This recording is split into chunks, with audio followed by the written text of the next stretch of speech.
तो सभी को स्वागत करता हूँ आज के एक बढ़िया सा वीडियो में। बेसिकली आज हम करने जा रहे हैं exercise 2.1 that is relations and functions chapter का एक्सरसाइज। तो बिना देरी किए हम स्टार्ट करते हैं। और इम्पॉर्टेंट बात ये है कि ये चैप्टर हम जल्द ही ख़त्म करेंगे। और क्या बोलने वाला था भूल गया, छोड़ो, जब याद आएगा तो बोलूँगा। पहला क्वेश्चन है, if x by 3 plus 1 comma y minus 2 upon 3 equal to 5 by 3 comma 1 by 3 then we have to find x and y। तो देखो, क्वेश्चन में बोला गया है कि दो ऑर्डर्ड पेयर्स हमारे बराबर हैं। तो हमेशा याद रखना, अगर क्वेश्चन में लिखा हुआ है कि दो ऑर्डर्ड पेयर्स आपके इक्वल हैं, तो इसका मतलब कि इस वाले ऑर्डर्ड पेयर का फर्स्ट एलिमेंट और इस वाले ऑर्डर्ड पेयर का फर्स्ट एलिमेंट आपस में इक्वल है। सिमिलरली इस वाले ऑर्डर्ड पेयर का सेकंड एलिमेंट और इस वाले ऑर्डर्ड पेयर का सेकंड एलिमेंट भी आपस में इक्वल है।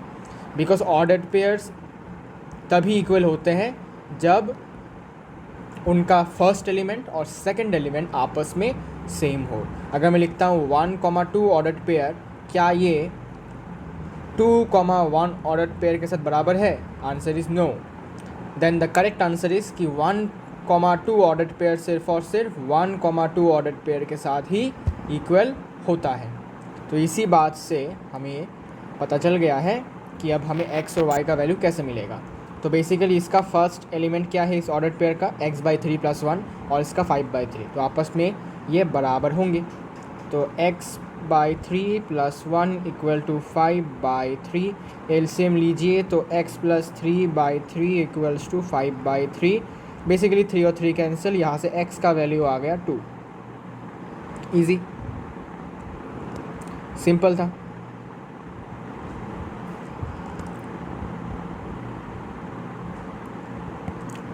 ये था आपका x का वैल्यू। अब y का वैल्यू कैसे निकालेंगे? y के लिए सेकंड एलिमेंट और इसका सेकंड एलिमेंट आपस में बराबर होगा। तो y minus 2 by 3 equals to 1 by 3, LCM ले लिया। 3y minus 2 by 3 equal to 1 by 3 cancel हो गया। यहाँ से y का वैल्यू क्या आ जाएगा? y का वैल्यू 1 आ जाएगा। ठीक है, y का वैल्यू क्या आ जाएगा? 1 आ जाएगा। क्लियर है, इजी है। तो बेसिकली आपको आपके आंसर्स मिल चुके हैं। ठीक है। Now question number 2, if the set A has 3 elements, तो सेट A में 3 एलिमेंट्स हैं, मतलब सेट A का कार्डिनल नंबर कितना है? 3 है। कार्डिनल नंबर मतलब number of sets, sorry number of elements in A set. Okay, set A का कार्डिनल नंबर 3 है और वही सेट B का कार्डिनल, सेट B का कार्डिनल नंबर गिवन नहीं है, बल्कि सेट B के एलिमेंट्स गिवन है 3, 4, 5। तो बेसिकली हम क्या करेंगे, हम अभी cardinal number of set B लिखेंगे, मतलब सेट B में कितने एलिमेंट्स हैं। तो बेसिकली आप देख ही सकते हैं सेट B में 3 एलिमेंट्स हैं। ठीक है, now we have to find the value of cardinal number of A cross B, मतलब हमें A क्रॉस B सेट में कितने एलिमेंट्स होंगे वो बताना होगा। तो इसके लिए एक फॉर्मूला मैंने आपको बताया था कि Cartesian product of set A and set B में कितने एलिमेंट्स होंगे, उसको निकालने का फॉर्मूला होता है कि सेट A में कितने एलिमेंट्स हैं, इसको मल्टीप्लाई कर दो सेट B में कितने एलिमेंट्स हैं।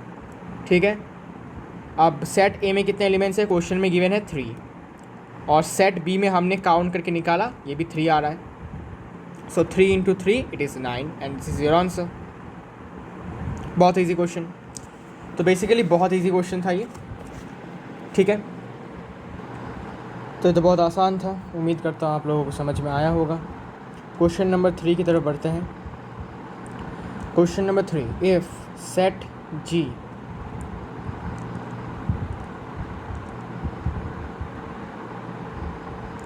सेट जी में दो एलिमेंट्स हैं 7 और 8, और सेट एच में दो एलिमेंट्स हैं 5, 4, 2। हमें क्या फाइंड करना है? हमें फाइंड करना है G into H and H into G. ठीक है, तो ये दोनों सेट क्या होंगे ये हमें फाइंड आउट करना है। ठीक है,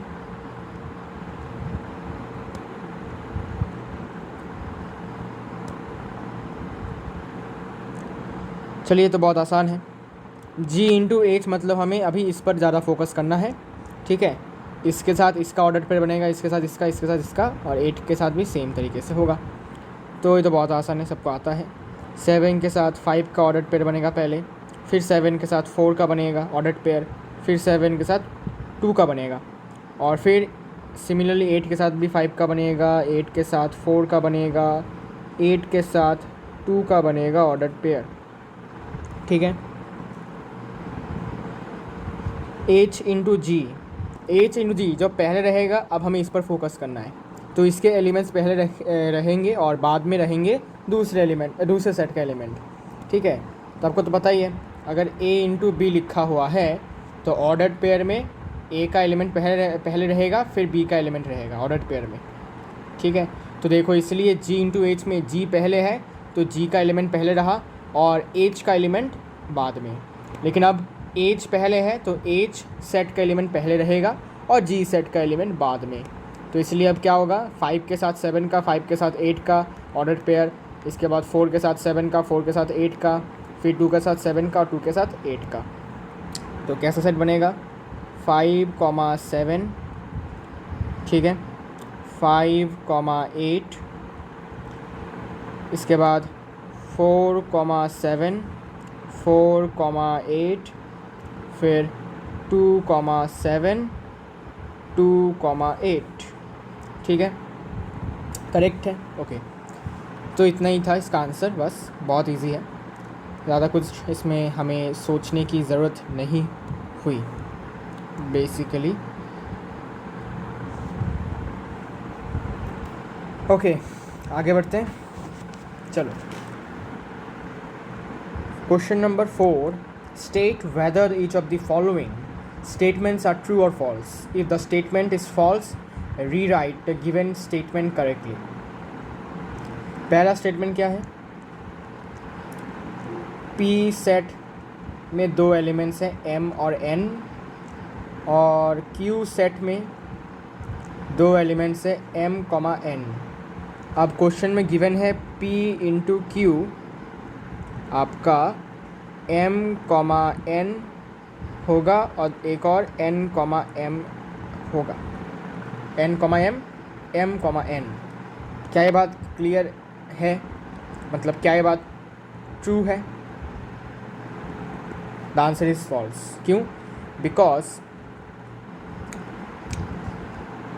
जब हम कार्टेशियन प्रोडक्ट करते हैं किसी भी दो सेट का, तो उसमें नंबर ऑफ एलिमेंट्स हमेशा number of elements in set P into number of elements in set Q के बराबर एलिमेंट्स यहाँ पर रहने चाहिए। तो अगर मैं इस सेट की बात करूँ तो इस सेट में दो एलिमेंट्स हैं, इस वाले सेट में भी दो एलिमेंट्स हैं। तो बेसिकली P इंटू Q जब मैं करूँगा तो इस सेट में बेसिकली कितने एलिमेंट्स हो जाएंगे? 2 इंटू 2 4 हो जाएंगे। लेकिन यहाँ पर कितने एलिमेंट्स हैं? सिर्फ और सिर्फ दो। तो बाकी के दो एलिमेंट्स यहाँ पर लिखे हुए नहीं है, तो इसीलिए ये आपका फॉल्स हो जाएगा। समझे? तो इसीलिए ये आपका हो जाएगा फॉल्स।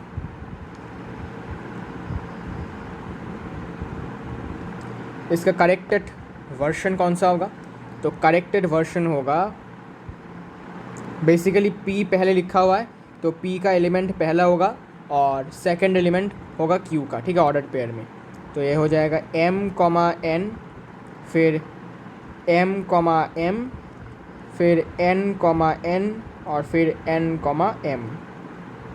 ठीक है, so this is the correct one, corrected. Okay, ये आपका करेक्टेड वैल्यू है। ओके, क्लियर, कोई डाउट? ओके, अब तो पहला वाला तो फॉल्स निकला, सेकंड वाला देखते हैं। If A and B are two non empty sets then A cross B is a non-empty set of ordered pairs x, y such that x belongs to set A and y belongs to set B।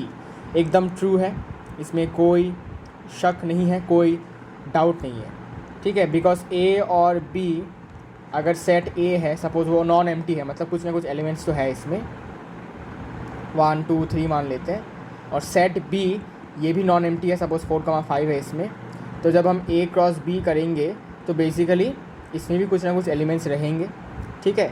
और ये जो set बनेगा, ये कैसा set बनेगा? Ordered pairs का set बनेगा, जो कि लिखा हुआ है स्टेटमेंट में। ऑर्डर्ड पेयर्स का सेट बनेगा x, y के फॉर्म में, और x, y के फॉर्म में कैसा होगा? ये जो x होगा ये आएगा किस वाले सेट से? सेट A से आएगा। और y कौन से सेट से आएगा? y आएगा आपके B सेट से, ठीक है। इसलिए लिखा है x belongs to A, y belongs to B, ठीक है। एकदम करेक्ट बात है, एकदम ट्रू स्टेटमेंट है, इसमें कोई गलत बात नहीं है। ऑप्शन 3 देखो, सेट A गिवन हुआ है 1, 2 और सेट B गिवन है 3, 4, then find A cross B intersection 5 equals to 5, ठीक है। ये क्वेश्चन में गिवन है, तो क्या ये ट्रू है या फॉल्स है ये हम देखेंगे, ठीक है। क्वेश्चन में तो ऐसा गिवन है कि अगर सेट A और B कुछ ऐसे हैं, तो जब हम B इंटरसेक्शन 5 करके इसको A क्रॉस करेंगे तो भाई साहब 5 ही मिलेगा। चलिए देखते हैं, इसको प्रूव करके देखते हैं। B इंटरसेक्शन 5, तो आपको मैंने बताया था B अगर कोई एक नॉन एम्प्टी सेट है और 5 मतलब क्या? Empty set. तो जब इनका इंटरसेक्शन होता है तो बेसिकली क्या होता है? इसका इंटरसेक्शन 5 ही होता है। ऐसा क्यों? बिकॉज तुम ऐसे सोच सकते हो कि मैंने आपको ट्रिक बताया था, एक्चुअली ट्रिक क्या था कि जब दो सेट के बीच में आपका क्या हो रहा है? इंटरसेक्शन हो रहा है, ठीक है। और बेसिकली ये सेट और ये सेट के बीच में कुछ एक रिलेशन है। रिलेशन मतलब क्या? कि हो सकता है 5 is A subset of set B।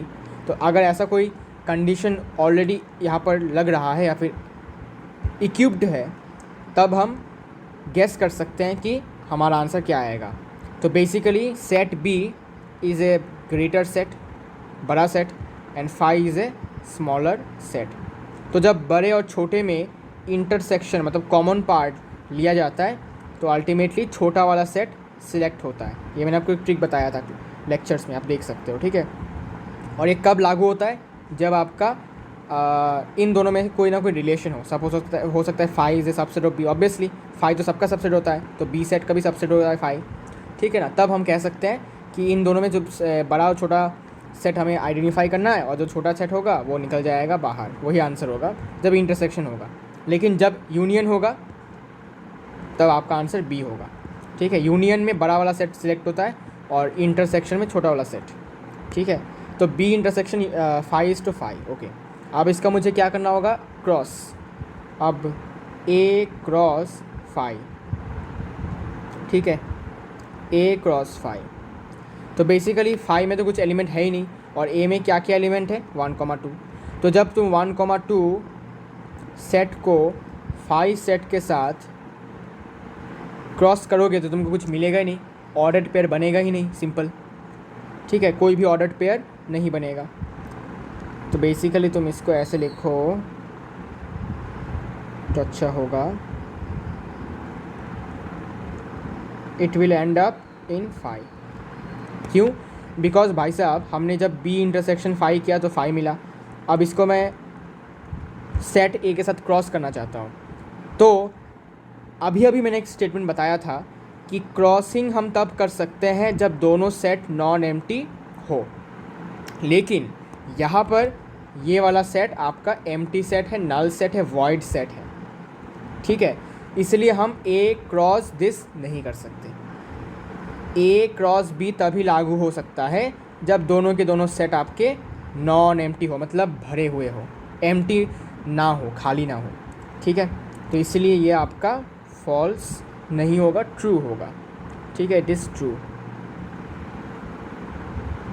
ठीक है। It is your true statement, ठीक है। इसके बाद आ जाते हैं क्वेश्चन नंबर 5 की तरफ। क्वेश्चन नंबर 5, अरे क्या हुआ। Question number 5, set A given है -1, नाउ टू फाइंड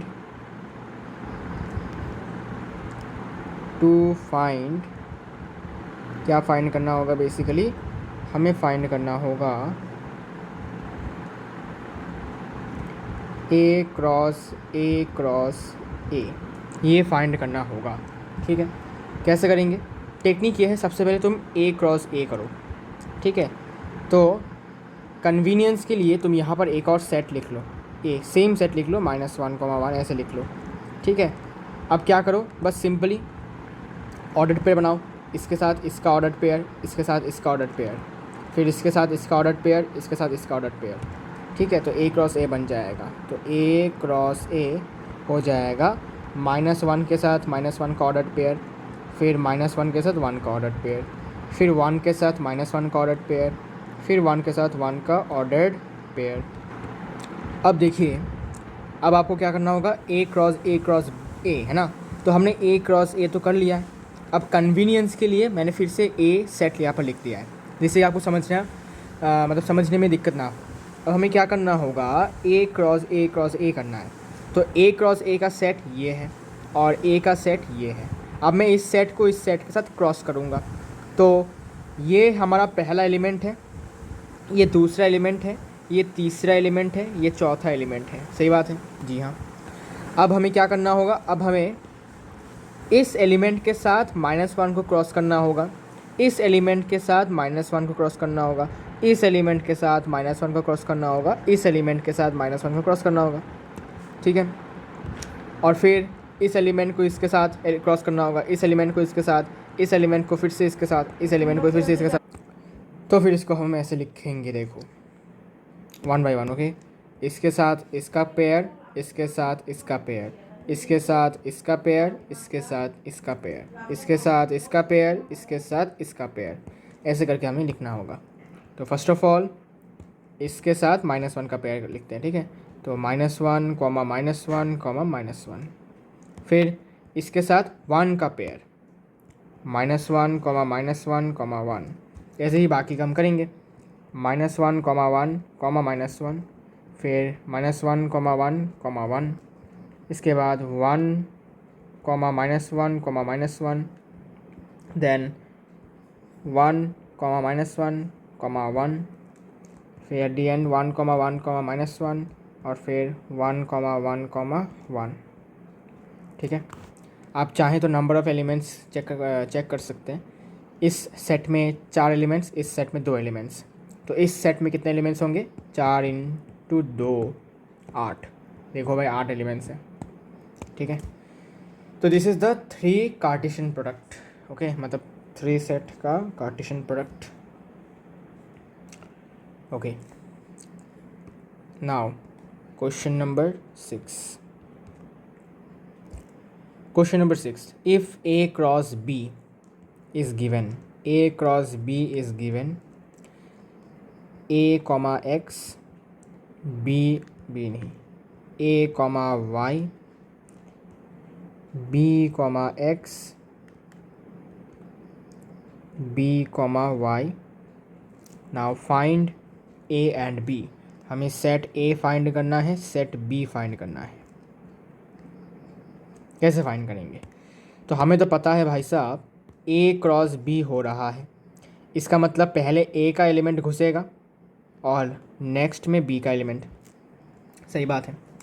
तो इस ऑर्डर्ड पेयर में जितने भी ऑर्डर्ड पेयर्स हैं उन सब में पहला एलिमेंट ऑर्डर्ड पेयर का सेट ए से निकलेगा या फिर आएगा, और दूसरा एलिमेंट आएगा कौन से सेट से, सेट बी से। तो ऐसे करते करते करते इन 4 एलिमेंट्स में से देखोगे तो ये जो ए है ये सेट ए से आ रहा है, ये फिर से सेट ए से आ रहा है, ये बी ये भी सेट ए से आ रहा है, ये स्मॉल बी ये भी सेट ए से आ रहा है, बिकॉज ये ऑर्डर्ड पेयर्स के फर्स्ट एलिमेंट्स हैं।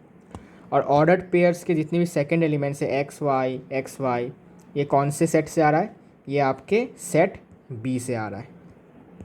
ठीक है, तो बस हो गया। सेट ए से आने वाले ए कॉमा बी है और सेट बी से आने वाले एक्स कॉमा वाई है। बस हो गया answer, very simple. Okay, then question number 7। Question number 7,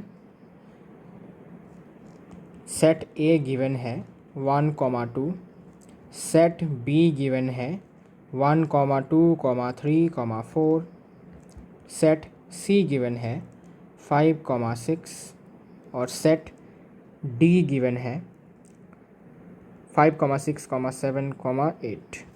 now verify that, verify करना है, ठीक है। Verify A cross B intersection C equal to A cross B intersection A cross C. ठीक है, वेरीफाई करना है। चलो भाई वेरीफाई करते हैं। Verification, let's do some verification. तो सबसे पहले लेफ्ट हैंड साइड को देखेंगे। Left hand side, left hand side कौन सा है, A cross B intersection C. तो first of all B intersection C करेंगे तो क्या होगा, कॉमन पॉइंट्स लेने होंगे। इंटरसेक्शन मतलब कॉमन एलिमेंट्स। तो बी और सी में कॉमन एलिमेंट्स कुछ है क्या, बी यूनियन सी करेंगे तो बी और सी दोनों में कोई कॉमन एलिमेंट नहीं है, इसका मतलब ये 5 होगा। सिंपल सा फंडा 5। इसके बाद अब हमें करना होगा A cross B union intersection C, जिसका मतलब होता है ए क्रॉस 5, और ए के साथ 5 का क्रॉसिंग करेंगे तो हमें पता है कि 5 ही मिलेगा, बिकॉज क्रॉस करने के लिए कोई एलिमेंट होगा ही नहीं। ठीक है, अच्छा तो LHS क्या आ गया, LHS का अल्टीमेट वैल्यू 5 आ गया है। अब अगर RHS भी 5 ही आता है तो हमारा आंसर करेक्ट वेरीफाइड हो जाएगा। ओके, RHS क्या है देखते हैं।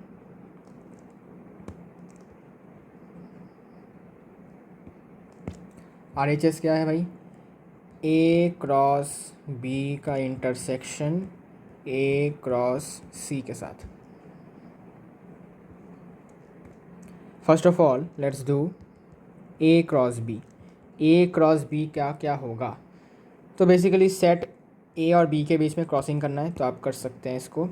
ये होगा 1,1 बनेगा, फिर 1,2 बनेगा, 1,3 बनेगा, 1,4 बनेगा, इसके बाद 2,1 बनेगा, 2,2 बनेगा, 2,3 बनेगा, 2,4 बनेगा। ठीक है, बन गया। ये था ए क्रॉस बी। अब ए क्रॉस सी, ए क्रॉस सी, ए और सी के बीच में ना, अब मैंने ए क्रॉस सी किया तो 1,5, 1,6, 2,5, 2,6 आया। ठीक है, अब इनके बीच में हमें क्या करना होगा, इंटरसेक्शन मतलब कॉमन ऑर्डर्ड पेयर्स। इनमें कॉमन ऑर्डर्ड पेयर्स हमारे A cross B intersection A cross C वाले सेट में आएंगे। देखते हैं कोई आता है कि नहीं। तो A cross B intersection A cross C. So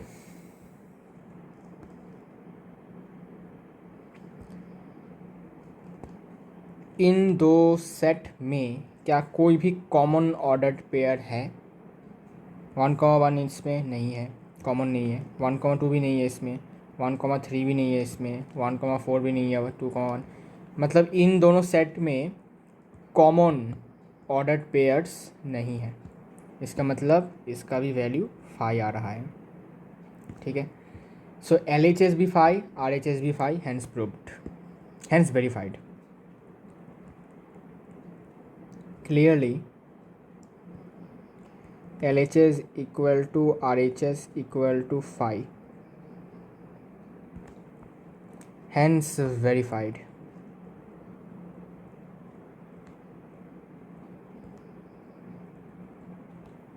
Hence verified, ठीक है, it is now verified.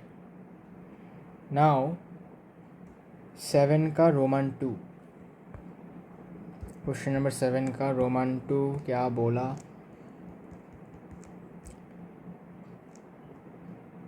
To prove या टू वेरीफाई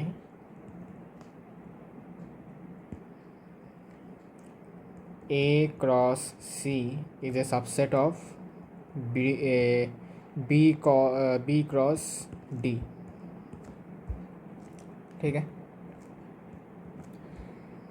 सो बताना है, प्रूफ करना है A cross C B cross D का सबसेट है। तो हमें A क्रॉस C तो पहले से ही पता है ना, A क्रॉस C हमें पहले से पता है, तो A क्रॉस C लिख लेता हूँ पहले। A cross C already we have jotted down. Colour इसका कलर तो इसके जगह पर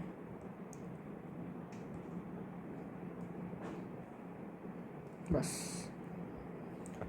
तो A क्रॉस C पता है, B क्रॉस D करना होगा। चलिए B क्रॉस D करते हैं, B क्रॉस D, अरे बाप रे बहुत सारे हैं ना, 1 2,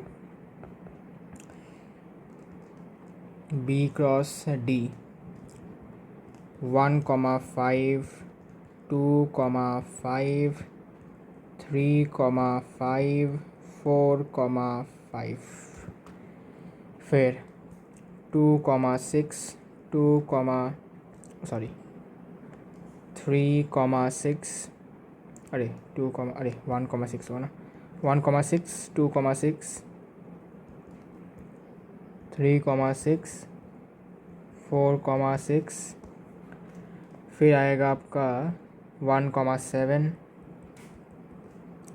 2,7 3,7 4,7, then it will be 1,8 2,8 3,8 4,8। बहुत बड़ा सेट है, बिकॉज ऑब्वियसली सेट B में 4 एलिमेंट्स हैं और सेट D में 4 एलिमेंट्स हैं, तो B क्रॉस D करेंगे तो इसमें बेसिकली कितने एलिमेंट्स होंगे? 16 एलिमेंट्स होंगे, इसलिए थोड़ा बड़ा हो गया, कोई दिक्कत नहीं है। अब हमें ये दिखाना है कि ये छोटा सा सेट इसका सबसेट है। ऑब्वियसली आप देख सकते हो 1,5 इसमें भी आ रहा है, ठीक है, इस वाले सेट में है, 1,6 भी इस वाले सेट में है, 2,5 भी इस वाले सेट में है और 2,6 भी इस वाले सेट में है। तो इस बड़े वाले सेट का छोटा सा हिस्सा ये वाला सेट है, तो बस हो गया। Clearly A cross C is a subset of B cross D, hence verified,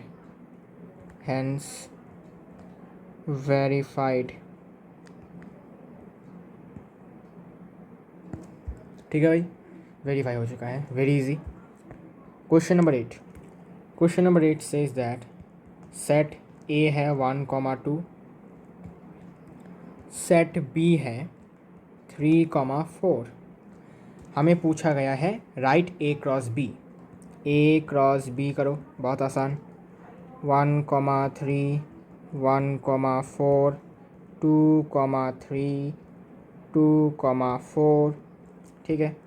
how many subsets will A cross B have? A cross B के कितने सबसेट्स होंगे? तो बेसिकली A क्रॉस B एक सेट है और एक सेट के कितने सबसेट्स होंगे वो निकालना हमें आता है 2 का पावर n फार्मूले के मदद से। तो हमें पहले ये देखना होगा कि A क्रॉस B सेट में कितने एलिमेंट्स हैं। कितने एलिमेंट्स हैं भाई? 4, तो ये हो गया 4।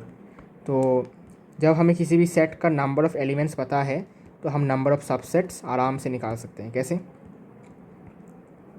नंबर ऑफ सबसेट्स ऑफ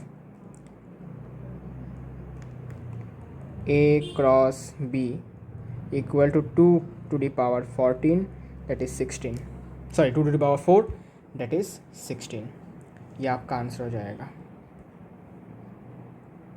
तो इतने सारे सबसेट्स इस वाले सेट के बनेंगे। ठीक है भाई, वेरी इजी। आगे बढ़ते हैं। Question number 9।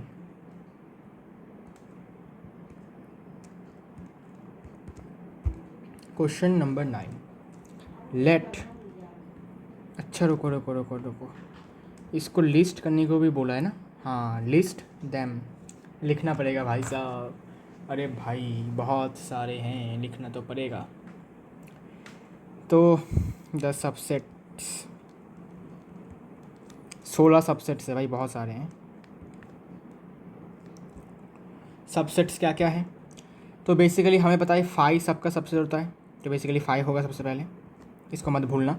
ठीक है, तो हर एक सेट का सबसेट होता है, सबसेट। ओके, तो सबसे पहले क्या करना होगा? सबसे पहले इंडिविजुअल एलिमेंट्स को सेट बना दो, तो वो भी सबसेट्स होंगे। तो सबसे पहले 1,3, ठीक है। फिर कर्ली ब्रैकेट में 1,4, फिर कर्ली ब्रैकेट में 2,3 ऑर्डर्ड पेयर, फिर कर्ली ब्रैकेट में 2,4 ऑर्डर्ड पेयर। ठीक है, तो बेसिकली ये 5 सबसेट्स हमने पहले लिखे, और भी भाई बहुत सारे बाकी हैं, और भी 11 बाकी हैं। अब क्या करेंगे? अब इन दोनों को ग्रुप करेंगे एक साथ, ठीक है। फिर इन दोनों को एक साथ ग्रुप करेंगे, इन दोनों को एक साथ ग्रुप करेंगे, वो भी सबसेट बनेंगे, ठीक है। और इसके बाद इसके साथ इसका ग्रुप करेंगे, तो वो भी एक सबसेट बनेंगे, ठीक है। तो ग्रुपिंग करते हैं। सबसे पहले 1,3, फिर 1,4 एक ग्रुप में है, ये भी एक सबसेट है इसी सेट का। फिर 1,4, 1,4, 2,3 ये भी एक सबसेट बनेगा। फिर 2,3, 2,4, फिर 1,3, 2,4, ठीक है। तो इसके साथ ये बना, इसके साथ, ठीक है। ओके, और भी बनेंगे एक्चुअली। और क्या बन सकता है? 1,3, 1,4, 1,3, 2,4, सॉरी 1,3, हाँ ऐसे बन सकता है, हाँ ऐसे बन सकता है 1,3, 2,3 ऐसा भी बन सकता है। इसके बाद 1, अच्छा क्या क्या बना है? इनका इंडिविजुअल बन गया है, ओके। फिर इन दोनों का एक सेट बना दिया मैंने, ओके, ये भी सबसेट बनेगा। फिर इन दोनों का सेट बनाया था, ये भी सबसेट बनेगा, ठीक है। फिर इन दोनों का सेट बनाया था, ये भी सबसेट बनेगा, ठीक है। फिर इन दोनों का सेट बनाया था, ये भी सबसेट बनेगा। फिर इन दोनों का सेट बनाया था। फिर और क्या बचा है भाई? और कुछ बचाएगा? नहीं बचा है, और तो कुछ नहीं बचा। इसके साथ इसका बनाया, इसके साथ इसका, हाँ एक और बनेगा 1,4, 2,4 ये भी बनेगा, ठीक है। इसके साथ इसका सेट, इसके साथ इसका सेट भी बनना चाहिए। रुको, ये तो बन गया ना? हाँ, इसके साथ इसका, इसके साथ इसका, हाँ बन गया है सब कुछ। पॉसिबल तो हो चुके हैं सब कुछ। अब 3-3 करके ग्रुप बनेंगे, मतलब इन तीनों को एक साथ सेट बना देंगे तो वो सबसेट बनेगा। इन तीनों को एक साथ, इन तीनों को एक साथ, ठीक है ना। So let's make them 1,3, 1,4, 2,3। इसके बाद 1,4, 2,3, 2,4। इसके बाद 2,3, 2,4 और 1,3। अच्छा, इसे थोड़ा सा साइड में लेके आता हूँ, नहीं तो जगह नहीं होगा इसमें, समझ नहीं आएगा वरना। इसको थोड़ा सा इधर लेके आता हूँ। तो मैंने इसको ऐसे सजा दिया है। अब और क्या बाकी है देखते हैं। और तो किसका ग्रुप किया मैंने 2,3 2,4 1,3 2,3 2,4 1,3 अब बचा क्या है फिर, तो फिर भी बचा है ये 2,4 1,3 1,4 अरे 2,4 1,3 1,4 ठीक है। इसके बाद और कुछ नहीं बचा, और एक है ये पूरा सेट इसका सबसेट होता है ना, तो ये पूरा सेट खुद का ही सेट सबसेट होता है, तो बस लास्ट में ये लिख दो एंड फाइनली हो गया 16 सबसेट्स।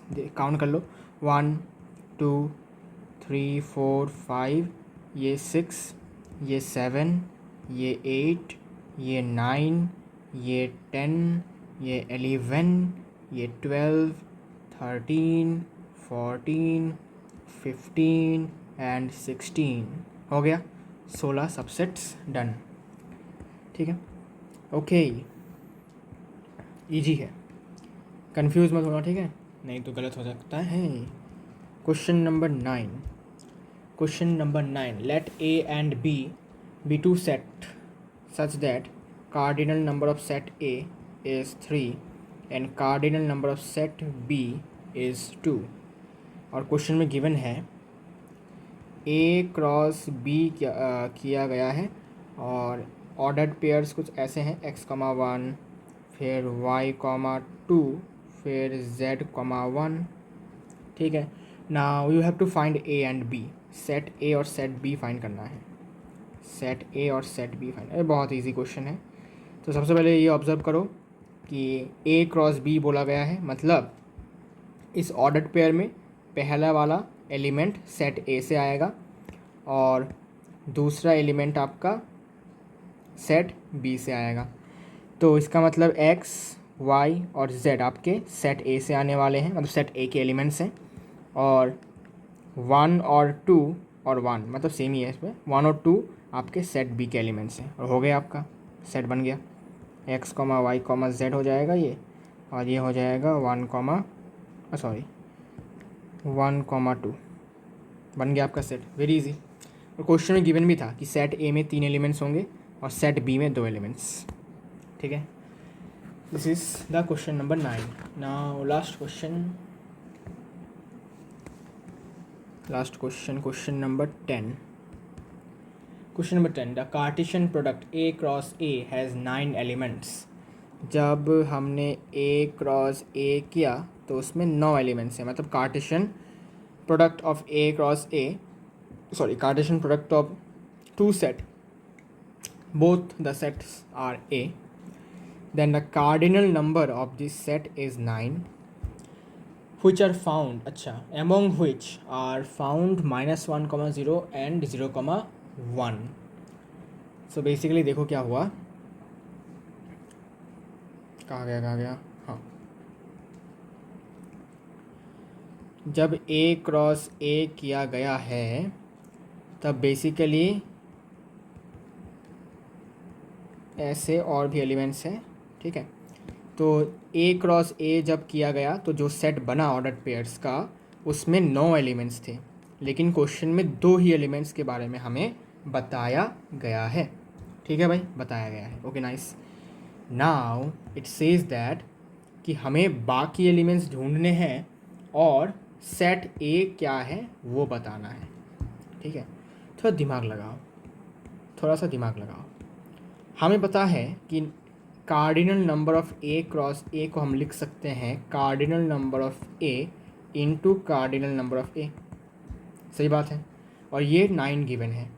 ठीक है, और ये जो कार्डिनल नंबर है ये तो इंटीजर के फॉर्म में होगा, पॉजिटिव इंटीजर, ये तो ऐसे नहीं होगा कि 5.3 3.5 ऐसा तो नहीं हो सकता, तो या हो सकता है ये 3 और 3 होंगे, और तो कोई चारा है नहीं। ठीक है, बिकॉज 3 और 3 को मल्टीप्लाई करके ही हमें 9 मिलता है, और तो कोई ऐसा तरीका है नहीं जिससे कि मल्टीप्लाई करके हमें 9 मिलेगा जब यहाँ पर 2 वैल्यूज़ पॉजिटिव इंटीजर हो। तो इससे इसका मतलब ये है कि बेसिकली सेट ए में 3 एलिमेंट्स है और सेट ए में 3 एलिमेंट्स है, सिंपल सी बात है। ठीक है, तो मैं यहाँ से इसको लिख सकता हूँ कुछ ऐसे, implies n of a into n of a is 9, so therefore n of a is 3। ठीक है, मतलब सेट ए का कार्डिनल नंबर 3 है, मतलब सेट ए में 3 एलिमेंट्स हैं। अब यहाँ पर हो क्या रहा है, ए क्रॉस ए, मतलब पहला एलिमेंट सेट ए से और सेकंड एलिमेंट भी सेट ए से है। ठीक है, तो तुम इसको ऐसे समझो, सेट ए -1, 0, सॉरी ऐसा नहीं, इसको ऐसे समझो, दोनों ही सेम सेट है। क्या है, दोनों के दोनों ही सेम सेट है, मतलब दोनों सेट में ही सेम नंबर ऑफ एलिमेंट्स हैं और सेम एलिमेंट्स हैं। ठीक है, बिकॉज देखो एक सेट को उसी के साथ क्रॉस प्रोडक्ट किया गया है, मतलब कार्टेशियन प्रोडक्ट किया गया है। इसका मतलब सेट ए को ही सेट ए के साथ क्रॉस किया गया है। ठीक है, तो बेसिकली इसमें जो जो एलिमेंट्स होंगे वही एलिमेंट्स इसमें भी होंगे, बिकॉज दोनों सेम ही सेट हैं। तो इसका मतलब इस सेट में क्या क्या एलिमेंट्स हो सकते हैं, देखो ए क्रॉस ए, तो बेसिकली ऑर्डर्ड पेयर्स का फर्स्ट एलिमेंट इस सेट को बिलोंग करेगा, जो कि यहाँ पर -1, 0 है, और सेकंड सेट जो कि सेट ए ही है वो यहाँ पर ऑर्डर्ड पेयर्स के सेकंड एलिमेंट को बिलोंग करेंगे, जो कि यहाँ पर 0 और 1 है। लेकिन मज़े की बात ये है कि दोनों आपके सेम सेट ही हैं, मतलब अगर हम इन दोनों कंडीशंस को क्या बोलते हैं इसको कंबाइन करें, तो ये पता चल रहा है कि सेट ए में बेसिकली 3 एलिमेंट्स हैं, जो कि कुछ इस प्रकार के हैं, -1, 0, +1। कैसे समझे भाई साहब, हमने सेम सेट को ही उसी के साथ क्रॉस किया है, तो बेसिकली ऑर्डर्ड पेयर्स का जो फर्स्ट एलिमेंट होगा वो इस वाले सेट से आ रहा होगा और सेकंड एलिमेंट दूसरे वाले सेट से आ रहा होगा। लेकिन मज़े की बात ये है कि दोनों के दोनों सेट ही आपस में सेम सेट ही है, सेट ए। तो बेसिकली हमने ये देखा कि इस वाले सेट में -1 और 0 आ रहे हैं और दूसरे सेट में आपका 0 और +1 आ रहा है, जबकि दोनों तो सेम सेट है। इसका मतलब उसी सेट ए में ही -1 भी आ रहा है, 0 भी आ रहा है और +1 भी आ रहा है। तो सेट ए में बेसिकली कौन कौन होंगे, -1, 0, 1। ठीक है, अब रिमेनिंग क्या क्या होंगे, ठीक है ना, रिमेनिंग हमें बताया कि remaining elements of A cross ए, तो रिमेनिंग एलिमेंट्स कौन कौन से होंगे, देखो तो तुम यहाँ पर एक और सेट लिख लो कन्वीनियंस के लिए। अब तुम इनको क्रॉस करो, ठीक है, इस वाले सेट को और इस वाले सेट को क्रॉस करो, मतलब सेम सेट को ही खुद के साथ क्रॉस करो। तो रिमेनिंग एलिमेंट्स क्या क्या होंगे बताओ, रिमेनिंग एलिमेंट्स बताओ क्या क्या होंगे। पहला, तुम एक काम कर सकते हो, क्या तुम नॉर्मल सा क्रॉस कार्टेशियन प्रोडक्ट करो, ठीक है, फिर इनमें से इन 2 एलिमेंट्स को हटा दो बस। ठीक है, तो क्या करो, -1 के साथ -1 का, फिर -1 के साथ 0 का ऑर्डर्ड पेयर, फिर -1 के साथ 1 का। तो ऐसे करो, -1 के साथ -1 का ऑर्डर्ड पेयर, -1 के साथ 0 का ऑर्डर्ड पेयर। लेकिन ये ऑलरेडी यहाँ पर आ गया है क्वेश्चन में, तो इसको हटा दो, इसको इंक्लूड मत करो अभी। ठीक है, बिकॉज हमें रिमेनिंग चाहिए। फिर -1 के साथ 1 का, फिर 0 के साथ -1 का, ठीक है, फिर 0 के साथ 0 का, फिर 0 के साथ 1 का। लेकिन 0 के साथ 1 का ऑलरेडी यहाँ पर क्वेश्चन में गिवन था, तो ये हमें एक्सक्लूड करना होगा, बिकॉज हमें रिमेनिंग वाले चाहिए थे। तो बचा क्या अभी, हाँ, अब 1, -1, फिर 1, 0 और 1, 1, ये आपके रिमेनिंग एलिमेंट्स हैं। -1, -1, -1, -1, 0, -1, 0, 0, 1, -1, 1, 0, 1, 1।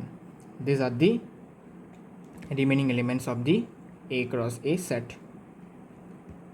ठीक है, बस थोड़ा सा दिमाग लगाना था हमें, लेकिन इतना ज़्यादा भी दिमाग हमें नहीं लगाना था, थोड़ा सा दिमाग लगाना था बस। इजी क्वेश्चन ही था, ठीक है। इसी के साथ हमारा ये वाला एक्सरसाइज ख़त्म हो गया, ठीक है। मुलाकात होगा आप लोगों से फिर से नेक्स्ट एक्सरसाइज की सल्यूशन के साथ। तब तक के लिए take care and bye bye.